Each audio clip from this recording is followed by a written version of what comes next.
আসসালামু আলাইকুম। আমি শশী হাসপাতালের স্কিন কেয়ার বা অ্যাস্থেটিক ইউনিট থেকে কথা বলছি। আমরা আজকে ভিডিওতে বিষয়বস্তু রেখেছি একনি স্ক্যার।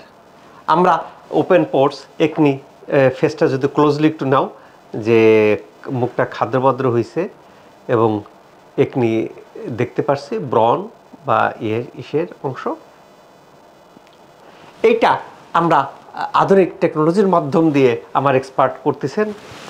এটা একনি স্ক্যার কেন হয় এবং কিভাবে হয়? আমরা ফেসটা যদি এরকম দেখি যে গর্ত হয়ে যায়, উঁচু নিচু গর্ত।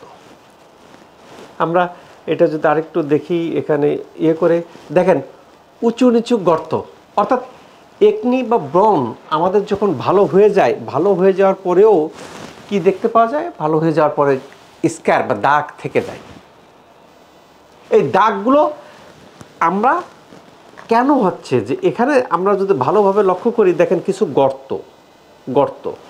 এই গর্তটা কেন হচ্ছে? গর্তটা হচ্ছে যে আমাদের যে স্কিনের যে লেয়ার থাকে, লেয়ারের ভিতরে যে সব টিস্যু থাকে, সব টিস্যু ড্যামেজ হয়ে গেছে এই গর্তের স্থানগুলিতে। আর এখানে উঁচুটা কি হচ্ছে?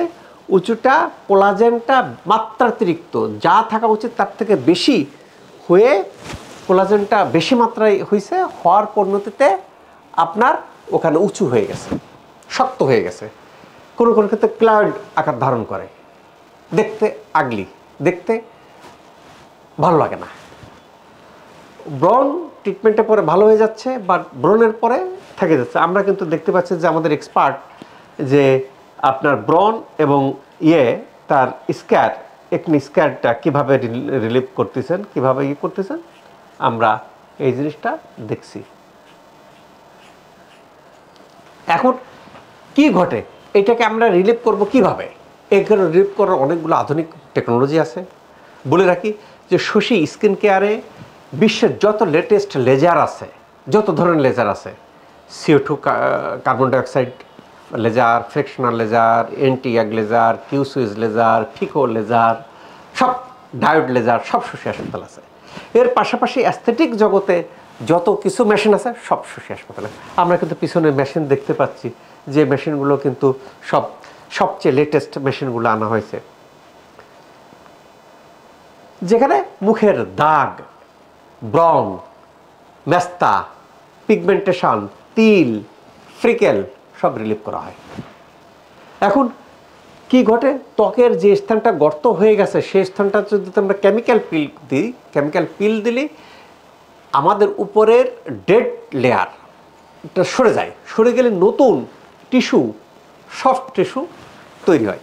অর্থাৎ আমরা যদি এই যে গর্ত যেটা দেখতে পাচ্ছেন, সেই গর্তের স্থানে আমরা কেমিক্যাল পিল দিলে কী হবে? যেহেতু ওখানে আমাদের স্ট্রাকচার টিস্যুটা ড্যামেজ হয়েছে, সেই ড্যামেজ টিস্যুটা কি হয়? পোর উপরের আবরণটা, স্কিনের উপরে আবরণটা সরে যায়। সরে যাওয়ার পরে নিচ থেকে ফ্রেশ স্কিন, সফট স্কিন তৈরি হয়ে মিলে যায়, ওই গর্তটা মিলে যায়। পাশাপাশি কী হয়? যেখানে এই জাতীয়, তাহলে কি শুধু কেমিক্যাল পিল দিয়েই কি এটা করা সম্ভব? কেমিক্যাল পিলের সাথে কারো মাইক্রো নিডল লাগতে পারে, কারো ডার্মাটো অ্যাব্রাশন লাগতে পারে, কারো মাইক্রো ডার্মা অ্যাব্রাশন লাগতে পারে, কারো এগুলি পরেও যদি দেখা যায় কি যে ইয়েটা বেশি শক্ত হয়ে গেছে, ক্লয়েড আকার ধারণ করছে, এগুলি তো যাচ্ছে না, তখন লেজার অনেক রকম লেজার আছে, কিউ সুইজ আছে, CO2 কার্বন ফ্র্যাকশনাল আছে, করে মুখের এই যে উঁচু নিচুকে আবার স্বাভাবিক স্কিন যেভাবে থাকে সেইভাবে করা হচ্ছে।